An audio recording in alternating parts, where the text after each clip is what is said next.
এইসব বড় একটা গলদা চিংড়ির মালাইকারি, সাথে এরকম লাল লাল মটনের কষা, এতগুলো খাবার কোথায় খেতে এসেছি বলি তোমাদের। আর চলো আজকে চলে এসেছিলাম একটা বিয়ের বাড়িতে।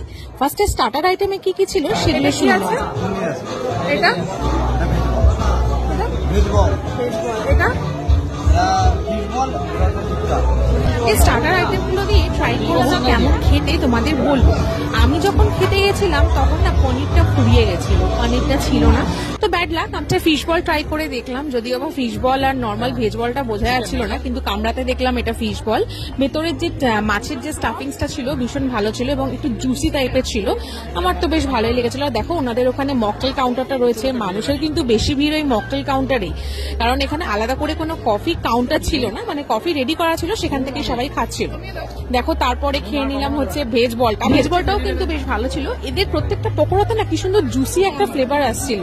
আর দেখো সবার শেষে ছিল এরকম চিকেন কাবাব, চিকেন কাবাবটাও কিন্তু ভীষণ সফট ছিল, আর এটাতেও কিন্তু এরকম একটা জুসি ফ্লেভার আসছিল, মানে কোনোটাই ওরকম শুকনো শুকনো ব্যাপার না, খুব একটা জুসি সুন্দর ফ্লেভার ছিল। টাটা কাউন্টারের উল্টো দিকে ছিল এরকম একটা মকটেল কাউন্টার, আর পুরো বিয়ের বাড়িটা দেখো কি সুন্দর করে ডেকোরেট করা, কত সুন্দর করে ওয়ালগুলো পেন্টিং করা ছিল, আমার তো বেশ সেরা লেগেছিল। ভেতরটা ছিল খাওয়ার জায়গা, তোমাদের নিশ্চয়ই দেখাবো। দেখো এটা কিন্তু পুরো অনুষ্ঠানটাই তারাশ্রী ক্যাটারারের আয়োজনই হয়েছিল। দেখো আমরা চলে এসেছি খাবারের জায়গায়, এখানে সবাই বসে খাওয়া দাওয়া করছিল, আর যেহেতু রাতও মোটামুটি হয়েছিল 10টা, তাই জন্য ভাবলাম বসে পড়ি। তো দেখো ফার্স্টে এনাদের যেটা মেন, যেটা হচ্ছে মাটির থালা বাসনে কি সুন্দর খাওয়া দাওয়া হবে আজকে, আর দেখো এনাদের ওটা হচ্ছে মেনু। আমরা চলে এসেছিলাম আজকে সুপর্ণা তুহিনের বিবাহতে, ওদের কিন্তু আজকে এটা বিয়ে ছিল। তো ফার্স্টে দিয়ে দিল দুটো মাটির থালা, সঙ্গে দিয়ে দিল দুটো গ্লাস, আর যে জারটাও দেখলে ওটাও কিন্তু মাটির, বেশ ভারী ছিল। আর তারপরে দেখো মাটির থালায় দিয়ে দিল এরকম হচ্ছে কলা পাতা, কলা পাতায় খেতে কিন্তু বেশ লাগে। দেখো বলতে বলতেই চলে এসেছে স্যালাড, তার সাথে সাথে দিয়ে দিল ফিশ কাবুল রোল। আমি জানি না তোমরা কেউ কখনো বিয়ের বাড়িতে খেয়েছো কিনা, কারণ আমার কাছে তো এটা প্রথম। আর দেখো দিয়ে দিল ধনিয়া চাটনি, তার সঙ্গে সঙ্গে এটা খাচ্ছি আমি, আমার তো বেশ হেভি লেগেছে, বিকজ এর মধ্যে না আমি এগেরও ফ্লেভার পাচ্ছিলাম আর মাছেরও ফ্লেভার পাচ্ছিলাম। মাছ তো অবভিয়াসলি ভেটকি মাছই ছিল, আর সুন্দর ডিমেরও একটা ভালো ফ্লেভার আসছিল, বেশ ক্রাঞ্চি ছিল, আমার তো দারুণ লেগেছিল। তারপরে দেখো চলে এসেছে রুমালি রুটি, দেখো গরম গরম রুটি চলে এসেছে, আর তার সঙ্গে সঙ্গে চলে এসেছে হচ্ছে ডাল মাখানি। চলো রুটি দিয়ে ডাল মাখানিটা খেয়ে দেখা যাক স্বাদ কেমন, আমাদের খাওয়া দাওয়া শুরু করা যাক। তো রুটিটা ভীষণ সফট ছিল, মানে আমার এত সুন্দর নরম লেগেছে, আর রুটিটা ব্যাপক গরমও ছিল।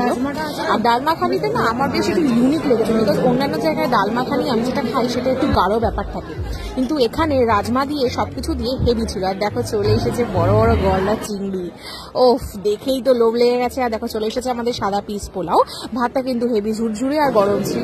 তাহলে মাছ দিয়ে খাওয়াটা শুরু করা যাক। মাছে কিন্তু সাইজটা বিশাল বড় ছিল, আর ঝোলটা আমি নিয়ে নিলাম অল্প, পুরো ঝোল আমি নিইনি। এইবার শুরু হলো হচ্ছে আসল যুদ্ধ, সেটা হচ্ছে এই মাছটা ভাঙার। তোমরা বিশ্বাস করতে পারবে না, এই মাছটা ভাঙতে গিয়ে সেদিনকে আমার মানে কি যে বলবো, অনেক কষ্ট করে মাছটা টেনে টুনে দুজনে মিলে মাছটাকে ছাড়িয়েছি।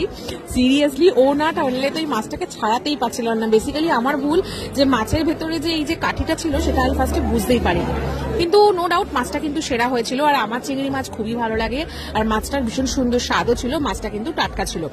একটু কষ্ট হলে কি হবে, মাছটা কিন্তু আমি বেশ ভালোই জমিয়ে খেয়েছি। আর আমি যতক্ষণে মাছ খাচ্ছিলাম ততক্ষণে কিন্তু ওদের মাটন খাওয়া হয়ে গেছে। ভাবো দেখো ওরা মাটন শুরু করে শেষের কথা, আর আমি তখনও মাটন খেতেই পারিনি। যাই হোক মাছটা চটজলদি খেয়ে শেষ করলাম। তারপরে দেখো চলে এসেছে আমাদের গরম গরম মটনের কষা। মাটনটা তো দেখেই জিভে জল চলে আসছিল, এত সুন্দর কালার ছিল মাটনটার, আমার তো ভাই সলিড লাগছিল দেখে। এমনিও বেশ মাটনের একটা আলাদাই অ্যারোমা আসছিল। তো আমি বারবার বলছিলাম আমাকে সলিড দিতে, বাট উনি খুব সুন্দর করে বেছে বেছে আমাকে হাড্ডি দিয়েছে। যাই হোক কষ্ট না পেয়ে আমি হাড্ডিগুলো দিয়েই খুঁটে খুঁটে সলিড বার করে খাওয়ার চেষ্টা করছিলাম। আমার কিন্তু মাটনটা হেভি লেগেছিল। আমি তোমাদের যেটা আগেও বললাম, এনাদের রান্নাগুলো সব থেকে মেন ব্যাপার হচ্ছে বেশি রিচ না। হ্যাঁ বিয়ের বাড়ি মানেই সবাই ভাবে বিশাল রিচ, কিন্তু খুব ভালো ছিল, খুব টেস্টি ছিল, বেশি রিচ না হলেও খুব সলিড ছিল খেতে। আর এটা পুরোটাই ছিল তারাশ্রী ক্যাটারারের। আমি আগেও এনাদের অনুষ্ঠানে গেছি, এনাদের আয়োজন দারুণ থাকে, এনাদের রান্না বান্নাও ভীষণ ভালো থাকে, এবং এনাদের মাছ বা মাংসের কোয়ালিটি দুটোই খুব ভালো হয়। দেখো আরো একবার এসেছিল যথারীতি, উনি আরো একবার আমাকে অতিরিক্ত ভালোবেসে একটা হাড্ডি দিয়ে চলে গেল। আমি হাড্ডি থেকে বেশ মন খারাপ না করে মাংস বেছে খেয়ে নিয়েছি। মাংসটা খাওয়া অতি কষ্টে শেষ করলাম, দেখো পাত থেকে বেরিয়ে বেরিয়ে যাচ্ছিল। তারপরে উনি নিয়ে চলে এসেছিল চাটনি। চাটনিটা কিন্তু হেভি ছিল, চাটনির মধ্যে ড্রাই ফ্রুটস আর বিভিন্ন ফল দিয়েছিল, আমার তো খুব ভালোই লেগেছিল। তারপরে কাকুটা পাপড় নিয়ে এসে কি একটা চিন্তা করে তারপরে দিয়ে দিল আমার পাতে একটা পাপড়। কি জানি না উনি কি ভাবছিলেন, আমি বেশি ভাবনা চিন্তা না করে কিন্তু আমি পাপড়টাকে ভালো করে চাটনির সাথে বেশ করে মাখিয়ে খেয়ে নিয়েছি। চাটনি দিয়ে যখন পাপড় খাচ্ছিলাম তখন দেখলাম চলে এসেছে একটা লেডিকেনি, যেটা তো আমি খাবো না, আমাকে দিও। আমি তো শুধু ওয়েট করছিলাম না আসবে সেই সন্দেশটা, যেটা অলরেডি বলতে বলতে দেখো চলে এসেছে। আর আমার এই সন্দেশটা ভীষণ ভালো লাগে। তো যাই হোক, আমার তো পেট ভরে গেছে। আজকের আমার ভিডিও এখানেই আমি শেষ করছি। চলো টাটা, দেখা হবে একটা নতুন ভিডিওর সঙ্গে। অবশ্যই জানাতে ভুলো না ভিডিওটা তোমাদের কেমন লেগেছে।